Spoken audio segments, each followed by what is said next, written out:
No, I'm saying in terms of it's not as high as I want it to be. Oh, really? Yeah, because I was like a little bit higher than us. Should get a box. They don't have a good box. Right that way. It's gonna be fun. Hurry, hurry. Everybody smile.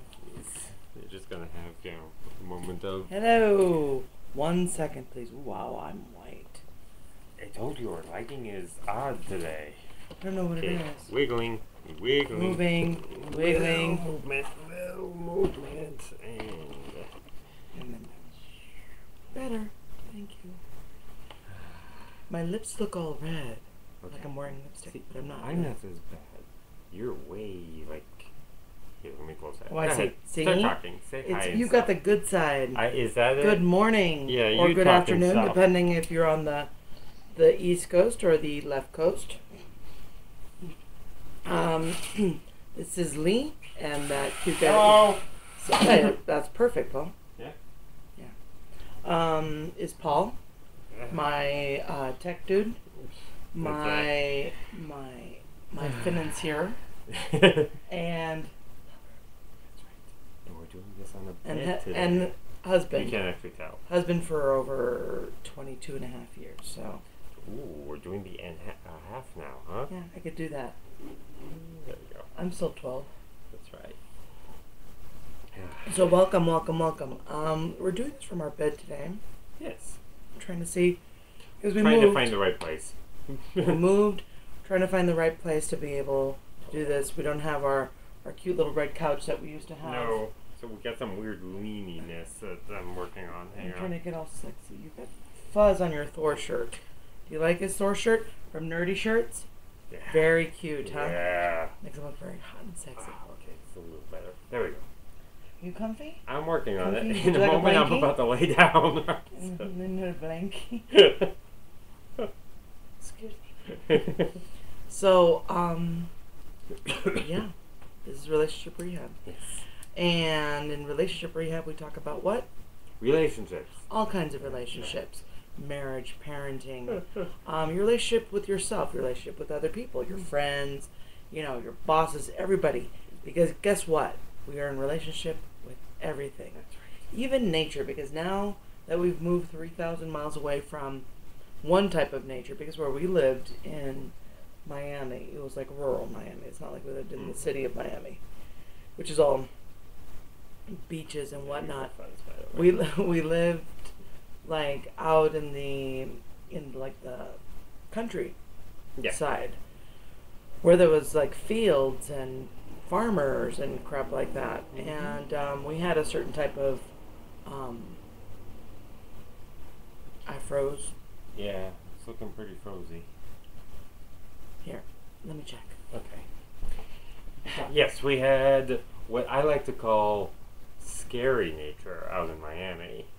We had things like frogs that were poisonous, and things with eyes and large teeth, and the eyes would float on top of the water, and the large teeth would be right under the water, and weird snaky things.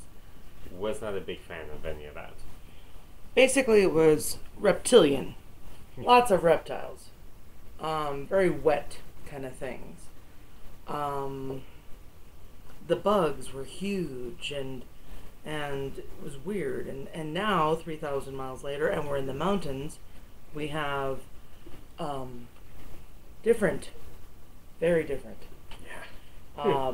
We have hummingbirds and woodpeckers and stellar jays, which are basically blue jays with black heads. Yeah. And I've got to say, woodpeckers, now they're not evil animals that will eat you. They're a little annoying. Because all they do is honestly, it doesn't. The moment that I realized it was a woodpecker, I was okay with it. I guess it's a boy thing. Because even your brother said exactly the same things that I did. It was the, why is he doing that? What are you getting out of this? What's the purpose here? It's silly, but then I think they're very pretty. They are, and but they make a tap tap tap noise. At first, we thought it was a incompetent carpenter. Yes, trying to get in the nail. Yeah. And now we found out it's an incompetent bird. Trying to make a hole in the tree. I think it's just rude. Well, one of the other things that we saw a coyote the other day. Yes. Luckily, not in our yard. No. Apparently, that's a big deal. That's here. a big deal here, and we already lost. We lost a dog to a frog. If I lose a dog to a coyote, I think that's okay. Yeah, I'm okay with that. Coyotes are bigger and and then they're gonna rip them apart. Right. But a frog, Yeah. no, that's just not right. Mm-mm. See, frog, dog. Right. See, I just don't think that's right. Right. With that, you lose your dog to a coyote, you go, okay, the dog lost the fight. Yeah. Yeah. Yeah, the best What can man you won. say? Right. So what can you say? You can't really fight with that. Sure, you'll grieve it. Mm. And notice how I'm segueing. You grieve that relationship with your puppy, but you move on, and it becomes a good story. Hey, my dog was ripped apart by a coyote, but my dog was felled by a fat, ugly frog. Yeah. No, it just doesn't have the same resonance. No, it doesn't. It doesn't work for me. People don't do the oh my god. Right. They go, what? Yes, you have a stupid dog. And he was the one that we lost to the frog. Uh-huh. Very stupid. It's a stupid dog. Because that was the second time he did it. Mm-hmm. Yeah. Apparently, it's not uncommon. Now, we have one dog with us here still who got hit by a frog twice. Right. Who got the frog thing twice. First time we actually took her to the vet. Second time we're like, bitch, you're on your own. Yeah.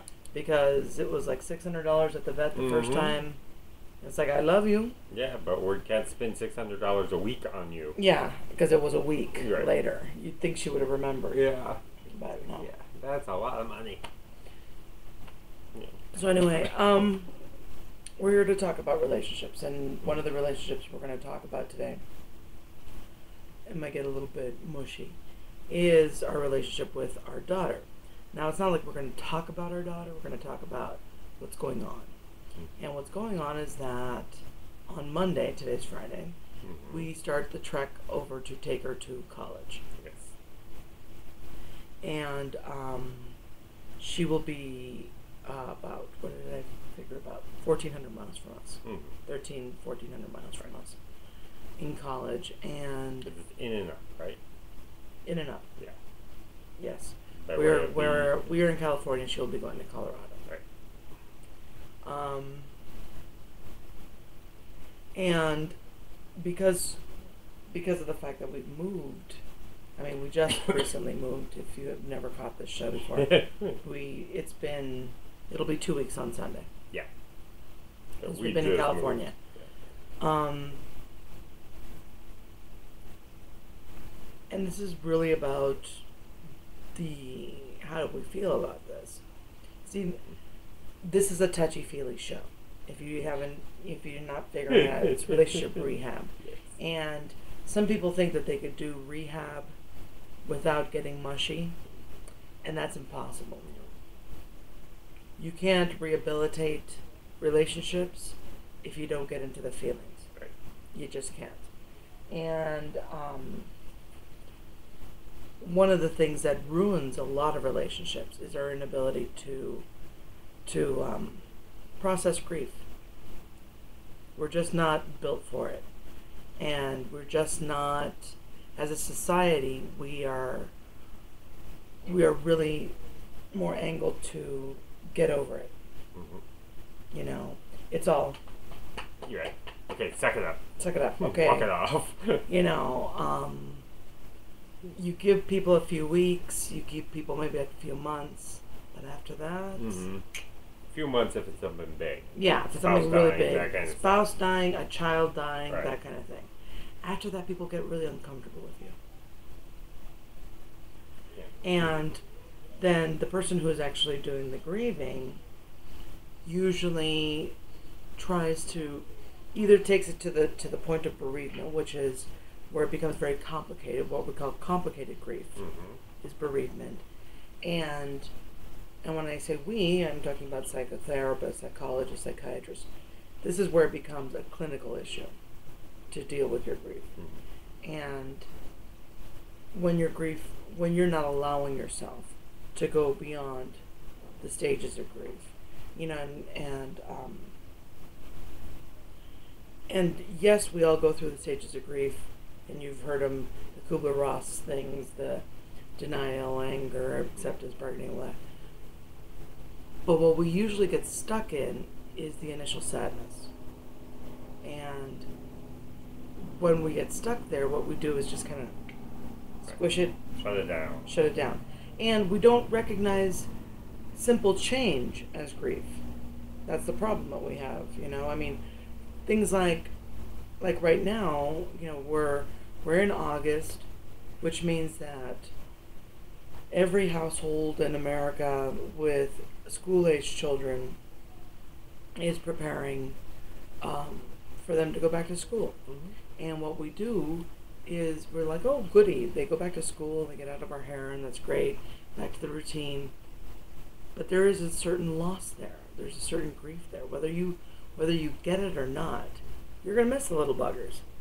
And yes, you're going to pick them up from school, but that change, you know, they're going to go through it too. Mm-hmm. And what we do is we just completely wipe over that, like it's not happening. And you know, those are like the little grief episodes that build for us. And this is why we don't deal with grief, because we won't even deal with little grief. You know, your best friend and you had a fight and you don't talk anymore. Mm-hmm. You know, that's sad. But you're not going to deal with that. Right. You broke up with somebody. Okay, so the breakup becomes this long, languid thing. But it's not the grief that you're dealing with. You're dealing with somebody broke your heart. There's a difference. Mm-hmm. There's a mindset difference there. It is grief, but you're not feeling grief. You're feeling like the I've been done to. Right. But The you're not betrayal. but you're not dealing with the sadness of the loss. Okay? And this is why what happens is that you get dumped or you break up with somebody and then you go and get together with somebody else. That doesn't work out because you still haven't dealt with the grief.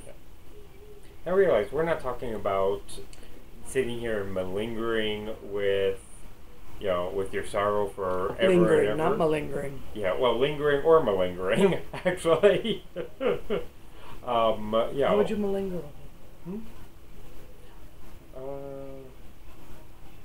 Where you sit and basically milk it. No, that's not malingering.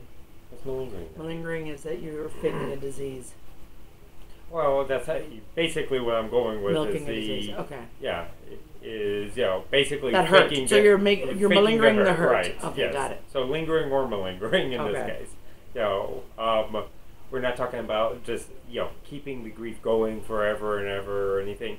We're talking about actually dealing with it. Because if you don't deal with it, you know, what's the saying? If you don't deal with it, it'll deal with you. Right. Hold on. So you're just going to keep manifesting the grief and not knowing it. Or not dealing with it. It's just going to be one of those things where you just kind of keep, you know, the grief will continue to happen to you. Mm-hmm. You know, all those pieces of sadness will continue to happen to you. So by dealing with it, you actually, let's say, by letting yourself grieve and not stuffing it, you actually will get, I don't want to say get rid of it, but move through it. It's faster. The best way over something is through it. Right. And that's the thing Go get that more most coffee. people don't get about feelings. We think we're always about, just get over it.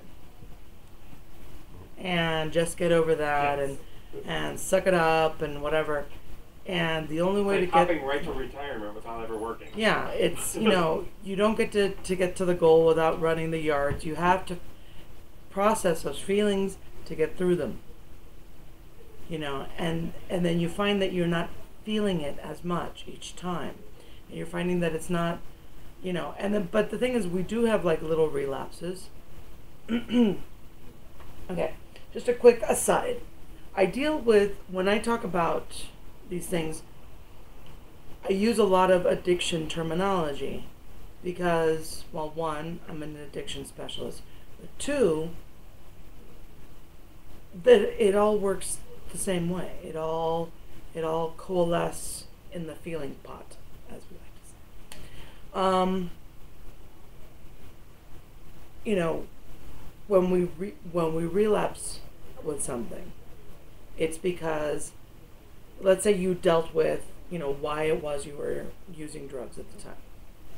And let's say you dealt with that heartbreak, or you dealt with that grief, or you dealt with that loss, you dealt with that hurt, whatever. Boom, you're dealing with it. Then you have something else happen, and it's almost like a different aspect of the addiction, of the relationship, of whatever. That's when you relapse, and that's when you fall back into the deep grieving and things like that. Yeah, we wandered It's into different. addiction? Well, no, because I'm using addiction terminology for these things, and I want to explain why. Yay. Go ahead. Keep talking. So, Oofty. so yeah, that's why I use those words. And now I have coffee again, Mhm. and life is happy. Cheers. Ching ching. Just have to say, hair is looking good, even in California. Even in California. So, what is it that we were talking about? Oh, yes, that's right. Wow, we're talking about grieving today, and our number one thing is our daughter going to college. That's it. And one of the things that we do, as I'm doing now, and he's doing now, is distracting ourselves from actually getting to the point. We distracted ourselves from this even by moving cross country. Mm-hmm. Like, oh, look at us. We're doing something different. You're not really going to school yet, and that's that. And I'm going to say that I realized this way back when we first decided to move. Because I figured out right away that having an empty room where Jeannie is supposed to be in the house was not going to work for me. That I was going to be very upset with that, and that this whole idea of moving just sounded better. Just because it was exciting. Right, like throw the cards in the air. It's like, hey! And then you really couldn't miss her in her room because you really haven't solidified her in her room. Right. And even to make that Hello. even more of a point, we moved her room, even in the new house. Yeah. She started in one room, we moved her to another room. That way she doesn't have any stability. Yes. And that way we don't really identify her with any room. Mm-hmm. So when she's gone, it's like nobody was really here. Mm-hmm. Get it? Yeah. So I'm not saying that that's a healthy way to do it. no, it's not. It's really bad. Not We've been saying really bad. I'm saying We've been really acknowledge horrible it about and that. see it. Yeah. The grief part has been hitting me. And when I say hitting me, it's like, that's how it is. I mean, it's like, I'll just look at her and do the, and boom, I just feel like somebody just knocked me over. We were in, before we came up to the mountain, we were down the mountain in Victorville, Hesperia, wherever the hell that was. And we were shopping for back to school supplies for her brothers. And because she already has everything pretty much that she's going to need. And so we were standing there, and she's like going, yeah, they're going to need this and that. And here I am in the middle of Target, and I'm looking at her, and I just got bowled over. And it was just this, oh crap, and I've said it before to Paul that, when she's gone, it's just me and 3 boys, which is kind of frightening, and it's like I've told people, it's like, yeah, it's like it's only the 2 of us, but it's 2 girls against 3 boys, so obviously we're going to win. Right. The boys are outnumbered at that point. Yes, exactly. Technically, I think that we're evenly matched at this point, Okay. 1 to 3, but yeah, it's just, it was just this very painful thing. So, anyway. So yes, there's been a lot of distractions. There's distractions with, oh, we got to get the house ready. Oh, we got to do this.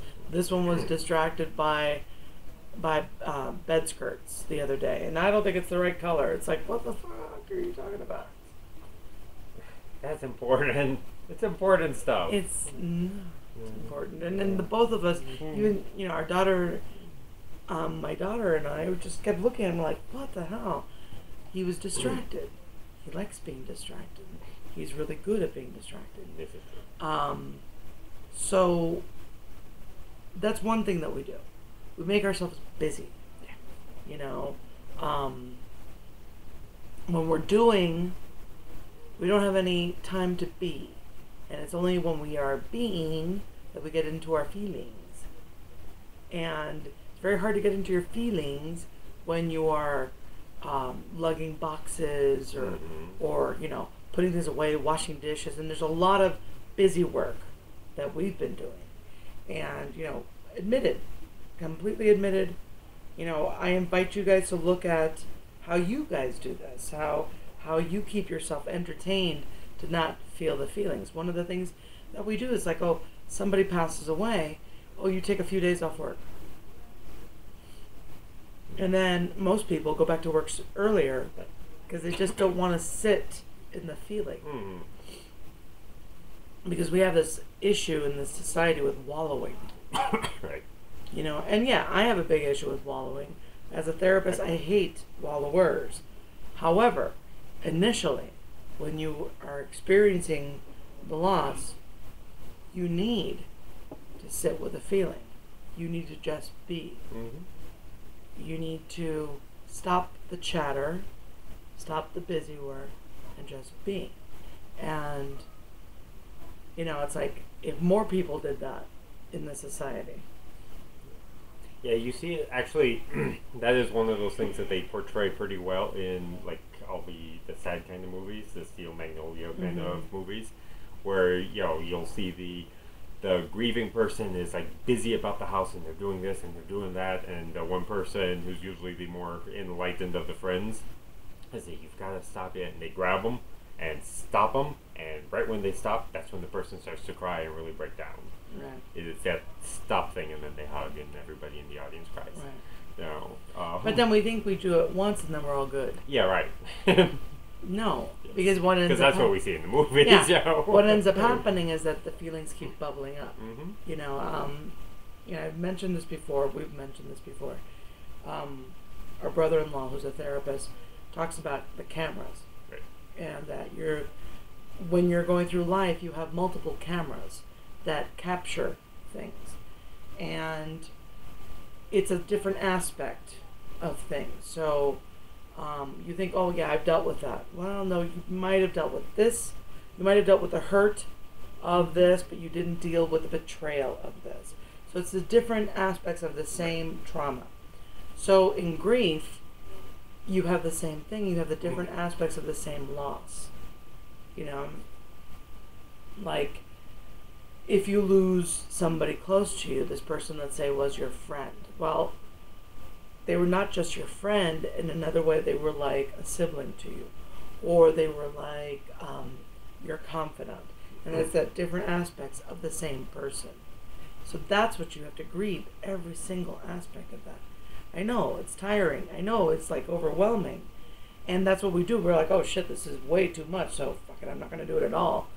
And just be like, oh, let's have a beer. Another distraction. That's a big distraction for grief. You know, the Irish wake and all that. Drink away your sorrows. Yeah. That really is the purpose of it. Well, the reality is that, remember, alcohol is a depressant. Yeah. All that alcohol is doing is, one, repressing the feelings. Because they won't let you can't feel something completely if you're drunk. Okay? Because your feelings are already oppressed by the depressant. Because it just won't let it bubble up to a full thing. I know you say, oh no, I cry all the time when I drink. That's because you got a lot of grieving to do. And it's just bubbling up when you're buzzed and you're messed up. Yeah, you're just a sappy drunk. Exactly. But also, when you're done drinking, those feelings are still there, but they're kind of alcohol soddened. And you figure, well, no, I'll just drink a little more, and then that'll go away. It's not good for you. Don't do it. Don't do it at all. I mean, you know, sure, doesn't it sound good? I mean, I'm thinking to myself, you know, it sounds really good right now. You know, we'll go out and whatever, and I'll get really messed up, and that doesn't even sound good to me anymore. Sounds pretty good to me. Yeah, Except for because you're still in that mentality. I stopped doing that. That always sounds good to me. What? You know, one of the things that we just don't do is we just don't allow the feelings to come up. It's like, oh, I'm at Vons. I'm at the supermarket. I'm at Target. Yes. Or my sister-in-law called it yesterday, Target tears. Just allowing the feeling to come up and not being ashamed, embarrassed, that other people can see you feeling. Because, showing any kind of emotion is... It's wrong. It's weak. It's wrong. It's weak. Yeah. Don't do that. Yeah. That's sad. It's human. It is totally human. And, it's like we started at a very young age repressing our children's feelings. We really need to stop that. And I just realized we need to get our daughter. Yeah, wow. Yeah. Because if not, it's going to take her like an hour. Well, yell down to her. Just, we'll deal with this. Don't worry. We'll only have a few more days of yelling at her. Yeah. So, yeah, just allow it to happen. It's like, we tell our kids, cut it out. We're in public. Shh.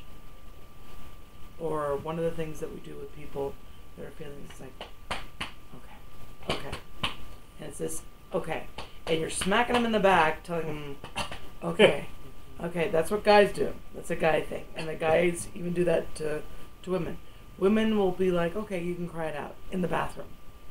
Don't do it in public. But the guys are like, okay. Yeah. Okay, that's enough. Right. It's like a cough. Like you got something stuck in your throat. Yes. That's what they're pretending. I'm surprised they don't go back and do a Heimlich. Well, that's our fix-it thing. Now, one thing I want to throw in a little extra complication to this. Or a little extra... Yes, sir. You can be happy and sad at the same time. Yes. You can be, in our case, excited that our daughter's going to school and going to be gone and all that kind of stuff. And also be grieving that she's going to be gone. Right. It's like I said it the other day, and I kind of impressed with myself that the thought is I'm looking forward to my daughter leaving, but I'm not looking forward to her being gone. It's like the being gone part that makes me sad. Her leaving, her doing the big change and all the excitement. I'm almost envious because this was a really great time in my life. So I got both of those. They're not conflicting emotions. They're not one or the other emotions. You can manage them both at the same time. And once you figure out how to do that, tell me. Thank you. This has been Rehab. Drop me a note. I think I with a little twist on that, it's like I say that I'm excited, I'm not happy. I'm excited for her. I don't necessarily feel that, woo! Whereas, like, for the move, I felt excited and happy. And there was sadness because I was leaving my parents and siblings back there. But I was happy, because I was moving forward with Jeannie. It's more like I'm very excited for her, but I can't say I'm happy for me. You know what I'm saying? Yeah, right. So it's not like I'm angry. It's more like I'm excited and sad, but I'm also, and this is something that we need to deal with, and this is the thing that we just don't get. Grief is more than just being sad. Yeah. And we need to explore the feelings behind the grief. And really allow yourself to identify those feelings. And the reason why you do that is to find out what's really causing all the pain? You know, is it that you're just sad because you lost somebody? No, I need to learn to let myself grieve. Yeah, everybody does. Yeah. You'll live longer Mm-hmm. if you do. Most people, most heart attacks can be linked within 6 weeks to Right. something, to a loss. Mm-hmm. You ask any cardiologist, and they know this. This is a fact. They don't tell you these things. They don't publicize these things, but every cardiologist out there knows. They'll ask the question in the whatchamacallit, in the ER. They'll ask you, have you had any major losses or hurts in the last 6 weeks? And they could always trace the heart attack to that. Yeah. I'm just saying, do you? I always put it off doing something Right. else.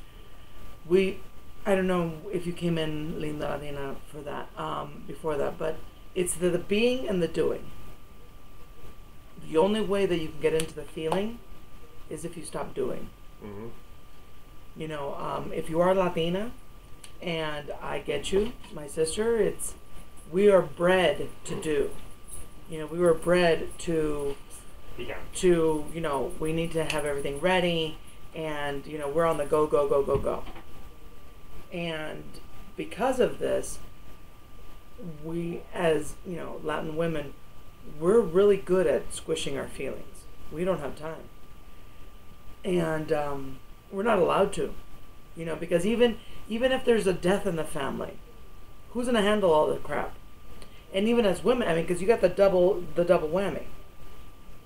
You're a woman, so you're expected to handle all these things, and definitely, because, you know, you're a woman and you know all about this feeling stuff.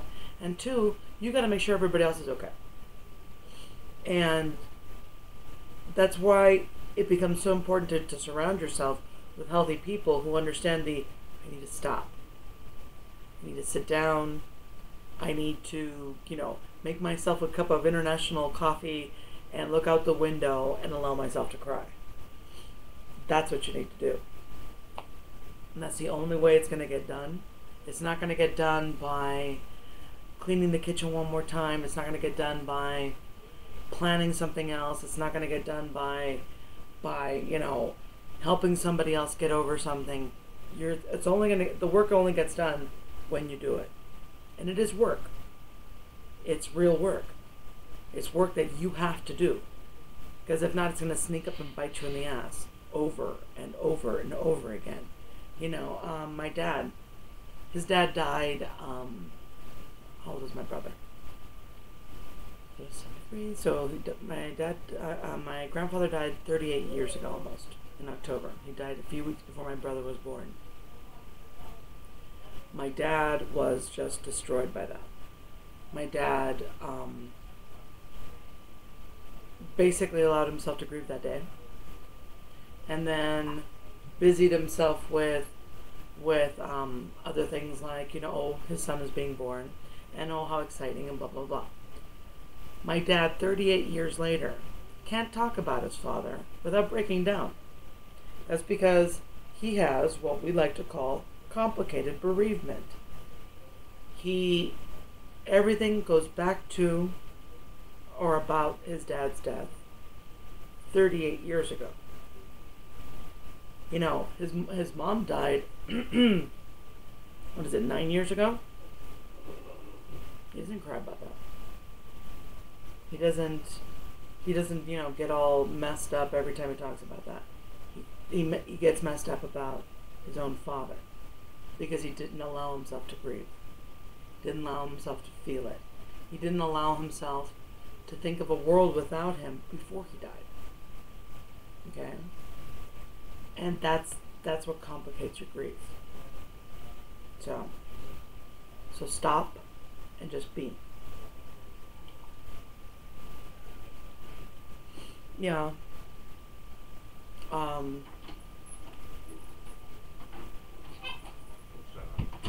Trouble. You know, when we have, trauma. One of the things that we fail to do when we deal with childhood trauma is grieve our innocence, grieve the fact that somehow somebody stole our innocence. And I'm using the code words here because, we don't like talking about abuse. We don't like talking about, people use the word abuse as if it's this blanket statement that everybody should understand what it means. Abuse means a million different things.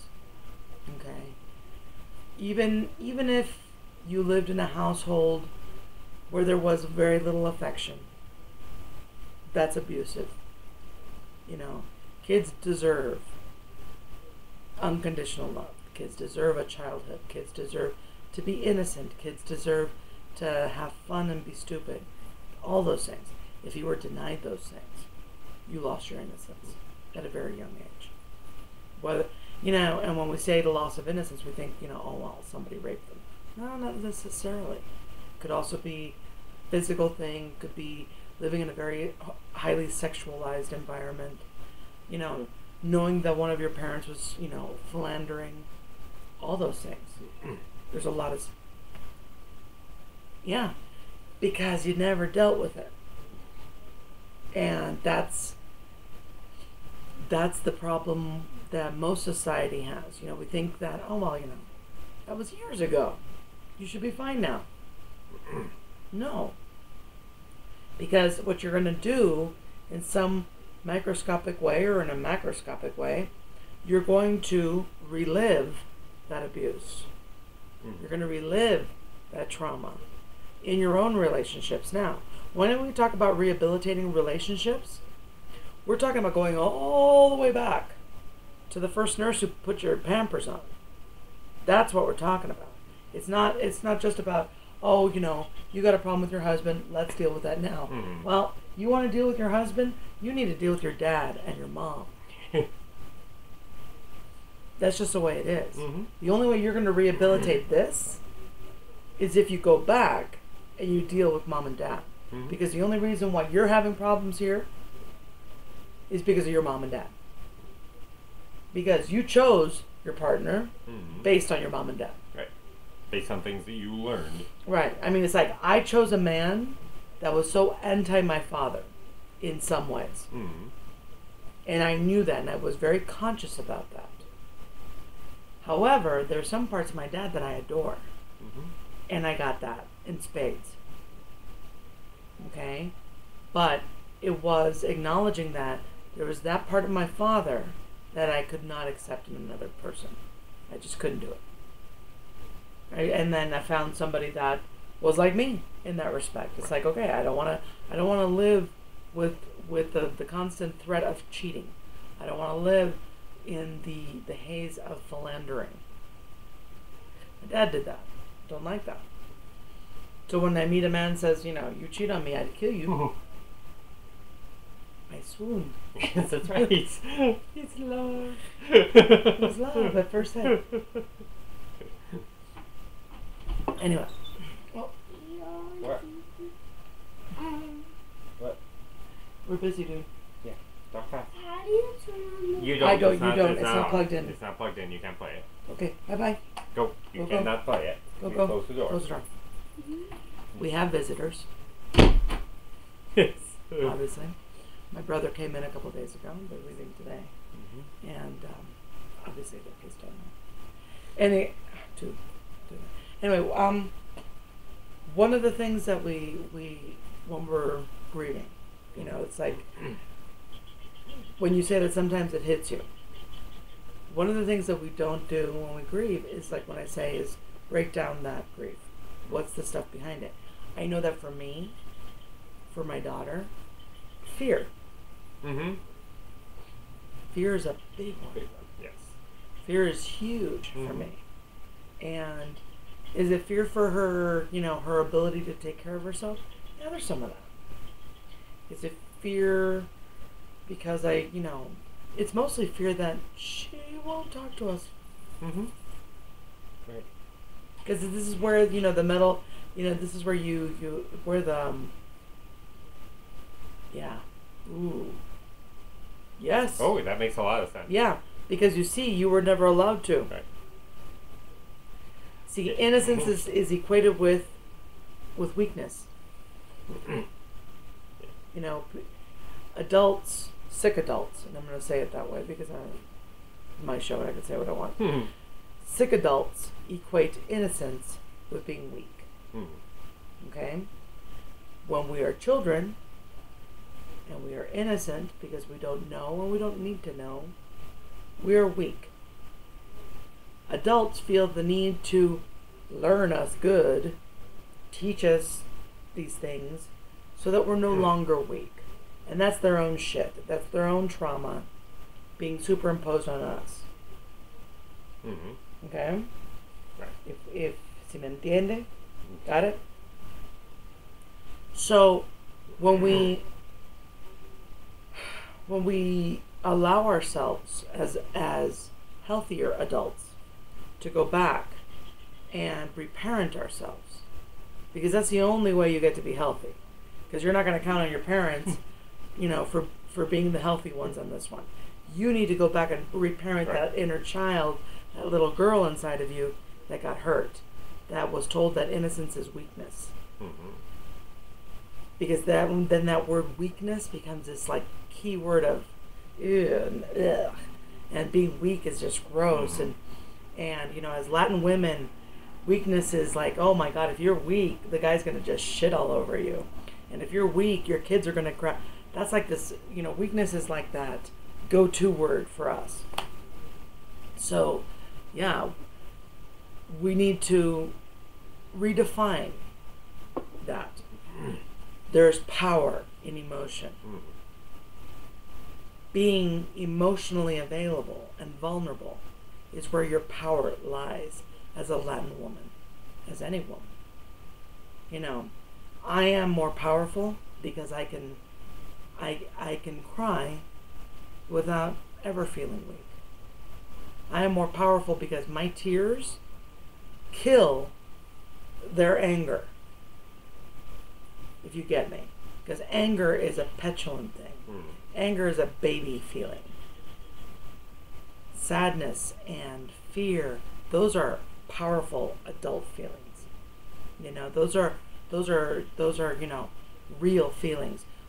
Most people think that there's power in the anger. And that's not really where your power lies. Your power lies in being soft. Your power lies in being vulnerable. Your power lies in allowing somebody to hold you. I mean, this is what we call in the psychology world, we reframe all the bullshit that we've been taught. That fear is weakness, sadness is weakness, tears are weakness, anger is power.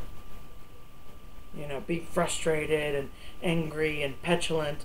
Wow, they're just so powerful. No. It's interesting. Okay, look at literature throughout the world, and you know, the images that we've seen throughout the world, and you see that usually the person who is feeling their emotions, who is not the angry petulant one, those are the ones that they always show as together. Those are the powerful ones.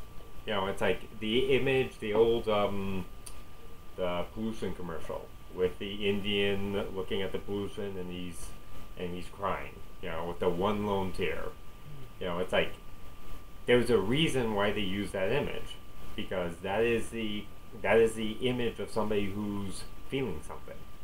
You know, and showing you the strength of it, because it's not like they showed this person who was all broken down or anything.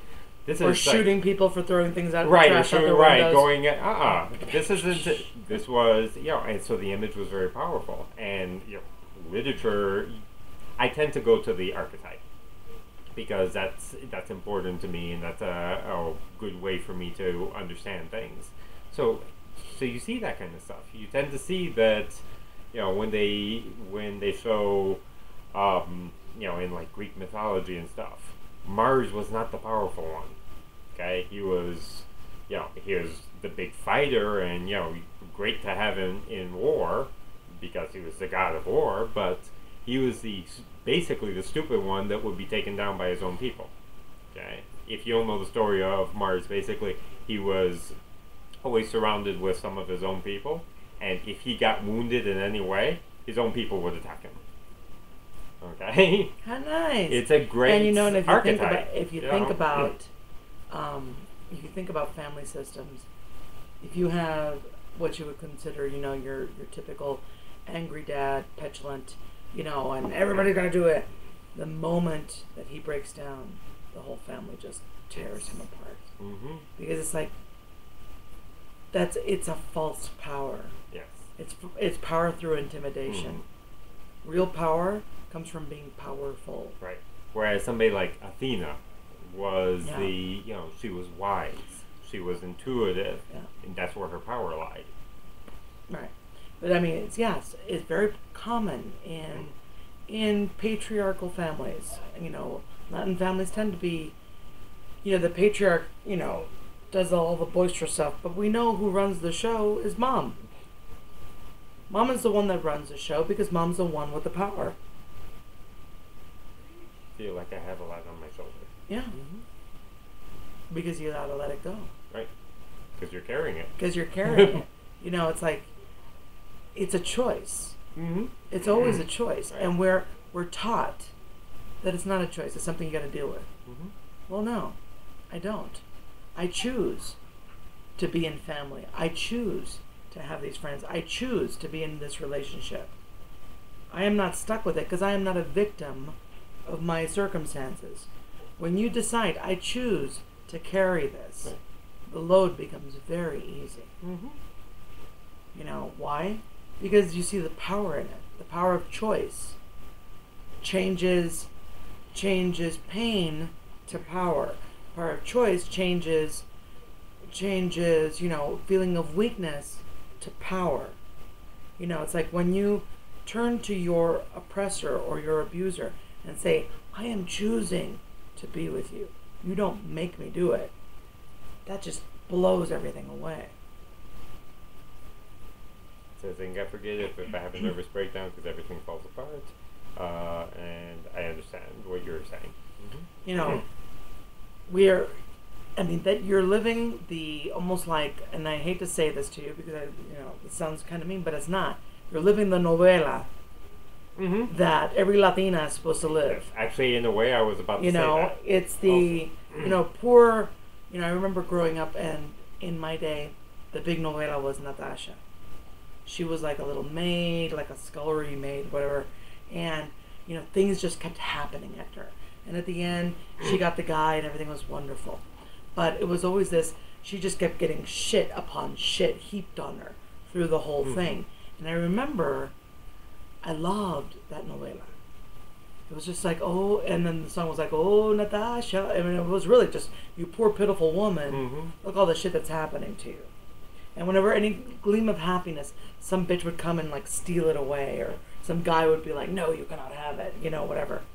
Well, that's okay. Remember that I'm not story. Latin, okay? Right. I married a Latin woman. I'm not Latin, so I'm the gringo guy who, took Spanish in high school and that kind of stuff. Now I remember high school Spanish. One of the things that I had to read was, I think it was called Mariela. Right. Marianela. Yes.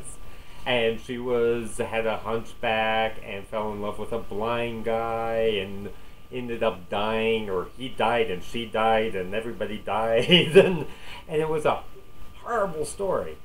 But so Latin. If I'm not mistaken, it's like an 18th century story. I mean, it's not a contemporary. This is, they were having us read it because it was, Latin literature. Culture. Right. It was Latin literature and part of the culture. And then, of course, I married into a Latin family. And then we lived out Marianela. Well, in a way, I mean, saw all of the novellas, which are basically that.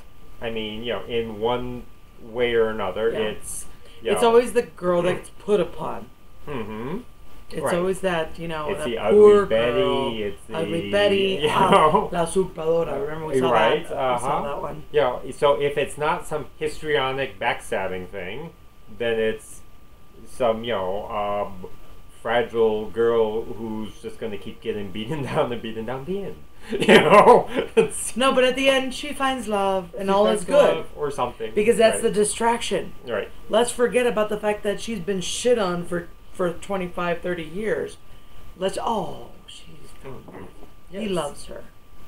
Yay. So on that one, going back to the archetype idea, the literature idea, this is, it's almost a foundational thing of the Latin culture that you probably would like to step away from. That would be nice. No? I'm not telling you have to.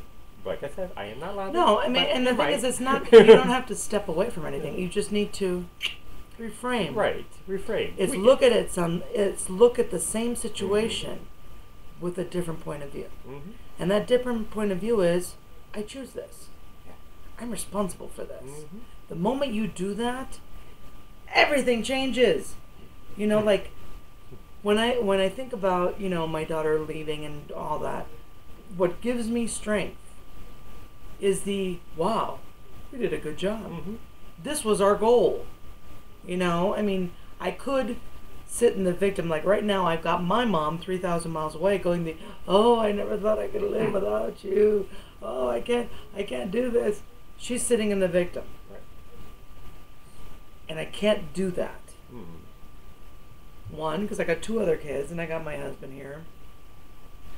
And 2, it doesn't feel good. And I think the victim clothes are too tight.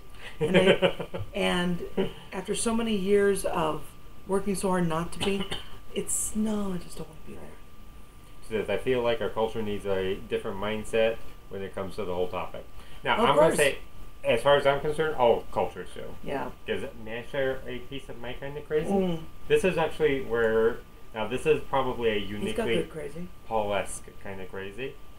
But one of the things that bothers me, one of the things that, my grieving part about Jeannie leaving, is that I feel that it's unfair. Okay? This goes right to my kind of God issues and that kind of stuff. It's like, it also goes to family and origin. It's family. Yes, that is true. Yes, it is the, 14, 15, 16-year-old Jeannie is a pain in the ass. True. 17 and 18-year-old Jeannie? No, just 18. Well, 18-year-old now, Jeannie has just become cool. And now she has to leave. Like, I have dealt this, a different way around. Yeah, well, no, like, for 18 years we've had to deal with this shit. Now you're becoming decent, and now... Yes. Now, I know that seems... I guess maybe it seems petty or kind of victimy, but that is, like I said, that is definitely a Paul kind of mindset. But yeah, it is the. And when I say Paul kind of mindset, there's history there. Oh yeah. I can't say anything, but there's history. So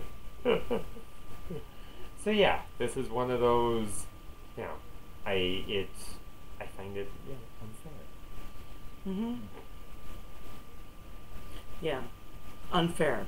The battle cry of the victim. Oh yeah, that is true. Absolutely. It's unfair. It's unfair. Yes. Yeah, honey, sweetie, life is unfair. It's like you say, life is unfair, right? I choose to live this life. Then nothing's unfair. It is what it is. She's going to college. Fantastic. Yeah. We've been basically training her for 18 years to go to college. Right. I mean, seriously. I remember 2.5 when we moved to Florida. We're like, sweetie, honey, I just need you to repeat after me. You're not going to school in Florida. You will never go to school where you live. And that's our fault. Yeah. We did that. Yeah, we did that. We know. We totally did that. Yes. Even the idea of moving back to California. She still didn't go to school in California. She applied to we applied to schools mostly in California. And still. Yeah. She goes to Colorado. Yep. Why? We did it. She's doing exactly what we told her to do. Yeah. Right. I have no right to be like, oh, why are you doing this to me? No, I'm so happy. I'm excited for her. I'm not necessarily happy yet. Once I see her thriving, then I'll get happy. The mom in me, the fear in me, oh my God, can't she do this? Just holds back the happiness. And this is here.